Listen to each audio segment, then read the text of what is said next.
guys, I'm here with Frank Iero at Utopia Records. Hello. Hey Frank. Hello, how are you? Very good. I'm very excited. Whenever I get to do stuff like this, it's like, it's one of my favorite things in the world. It's fun, right? Yeah, it really is. Because I would do this regardless. I spend half my time just looking through records. Yeah. So. Pretty cool kind of interview, hey? This is my favorite kind of interview, to be honest. We're live, right? Is that like We're live. There's so many people who are like, hi. Oh, okay. Hello. The good thing about this, I feel like, is that it's late enough in the States that my wife can't see me spending money on records. It's like that. She can rewatch it. I don't want to tell you that, but you're not off the hook. All right. Hey, so firstly, thank you so much for coming down even though Soundwave got cancelled. I'm sure so many people are stoked. It's my pleasure, seriously. I've been looking forward to this for a long time. Yeah, we had talked on the phone months ago. And ages ago. Yeah, and you know, I wanted to come down for so long, and now finally, you know, like the festival got announced and then got taken away, and it was like such a bummer. I was like, well, it doesn't have to be. You know, we could just make our own fun, kind of thing. Was a headline tour in lieu of the festival kind of ever in the cards, or did you always want to do like something fun instead? Well, here's the thing: like, it didn't make sense to me to do something off the bat that almost I felt like punishing kids. Like, oh, you know, the festival got canceled, so now you have to buy another ticket. Yeah, that's you know what fair. I mean? Like, it kind of felt weird. So plus, you know, it's hard to get all that together just in, you know, a couple of weeks time. Yeah, for sure. And I wanted, if we're gonna do that, I want to do it right. So so this just felt like the best of both worlds. Like, you know, we could actually come down and just hang out, and kids can come down for free, and we can play songs together and talk and sign records or whatever, and it's not like a burden. You know what I mean? Yeah. And it's in lieu of the time we were going to have. Yeah. So it's awesome. You can tell you're doing it for the music and not for the money or anything like that. It's just the way it should be. You know? Yeah. No. Yeah. It's costing money. Oh yeah, I'm sure it is. Yeah, but that's all right, man. Honestly, like, you know, I was asked early on, like, where do you want to take this record? Where do you want to play these songs? Yeah. And this was always, you know, my first pick. And I just felt like the songs needed to be played here. You know, and I got really excited when Vagrant had done a deal with Cooking Vinyl, and I knew that the record was going to come out.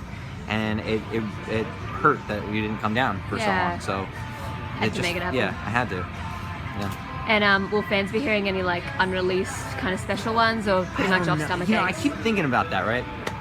And it's weird. Like I as a kid, like, I used to love that fans would play songs that were unreleased, and then you would find like bootlegs of things, like early versions of it. But you had to like go out and search it. I feel like now it's too easy to find that kind of stuff. And what I don't like is when you play something to try it out, and then it gets like, you know, like taped, and then it goes up on the internet, and then it's like almost like set in stone. Like, then people get upset if you change it, and that wasn't the point. You know what I mean? Like, the point is like to kind of like try to figure it out first. So probably not, but we'll probably do some fun stuff. Yeah, it's gonna be different. It's gonna be special. I'm sure will. Now let's get into records. Look how many there are. Now, Frank, you immediately looked at Neil Young. I did. I was saying that this record is one of my favorite. I think it came out like 2014 or 13. I'm trying to figure out when it did, but what I love about this record is that he recorded it in like one of these recording booths that it's like literally, you know, it's like a phone booth, like from the 50s. Yeah. You know, you put on a quarter and you record like a message or a song on the record straight to vinyl. And at Third Man they have this booth in the record store, and you pay like, I think it's like $10 or $15 and you can record a record. And I've done that a couple of times. Oh, sweet. But the way this record sounds is so fantastic, and it's such a great record. I have this already because a good friend of mine sent it to me. But yeah. I was like, is that $3.97? I was like, that can't be right. Yeah. No, I feel like that's. There's some pretty pricey ones. There's I was looking at Sgt. Pepper's. That's like $400, and then. Really? Yeah. Well, it's like first person. Crazy. Yeah. That's a great record. Yeah. It's a great record. Yeah. What's the last record you bought? The Black Star. Blackstrap. That's fair enough. I know. I talked about this earlier today. You know, I was gonna pre-order it, but I wanted the vinyl really bad. So like, it came out on, I think it was a Saturday. Yeah. So I planned on going to the record store on the Monday, and he passed away like the night before. It was crazy. So like, I walked into the record store and they're playing Bowie, and like everybody's like really somber. It was crazy. Yeah.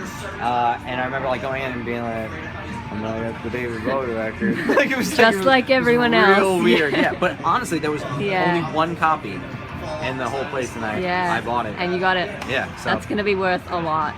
Well, I don't know. I mean, not that you sell it, but it's so fantastic. Yeah. It's such an amazing record. Yeah, we listened to it on repeat in the office for a couple of days after. It's heavy. It's so heavy. Especially Lazarus. Yeah. Oh man. All right, let's get on to something else. All right. Let's see. You have a lot of Russian fans. Yeah. There's a lot of Russian I can't understand. Yeah, that happens. I don't. Yeah, I just go, oh, okay. Thank you. I wish I knew it. Sometimes. I love this. People will say like, oh, well, you should. What are we looking at? Oh, Joan Jett. Yeah. You should. Take my comments and put it into like a translator. And I feel like, okay, but what you should make. You should do that, and then send it to you. I'm with you on that. So, translate first. Translate. Someone's like, okay, Dad. Oh, fuck you. Seriously though. Yeah. So much Joan Jett. Look at all this. Dude. This is weird. That's in the wrong spot, by the way. Are you gonna fix it? I'm gonna fix it. Yeah. So if music doesn't work out, we're gonna hire you here. What I like is that you have the array of yellows. You go from like a mustardy. We need like that's a fucking record cover right there, man. How good is that? What a babe. Seriously, so rad. Only one who can make a mullet work. Female mullet. I'm good with that. Let's see. Do we have suggestions of what we should listen? Oh, how about that? Like, is there new music suggestions? From me? No, well, the people on there, but also from you. Yes, we do that. I just bought Leon Bridges' Coming Home on vinyl. Okay. It's like soul. He's like he stepped out of Time Machine, so it's really good. See, like, there's things like I've heard a couple of songs from him, and I think they're pretty good. You can either go, it's one of two ways, right? It's either like, oh well, it's really great, or it feels like kind of cliche, like it's almost like you're playing a part. That's true. But I don't know. I mean, you never know. He doesn't. Yeah, I don't know if he's playing a part. Okay. So we got some State Champs, and I saw something else, Moose Blood. Oh, yeah, I have that. They're coming out with a new record though. I think they just finished recording. Taylor Swift, lol. Someone's.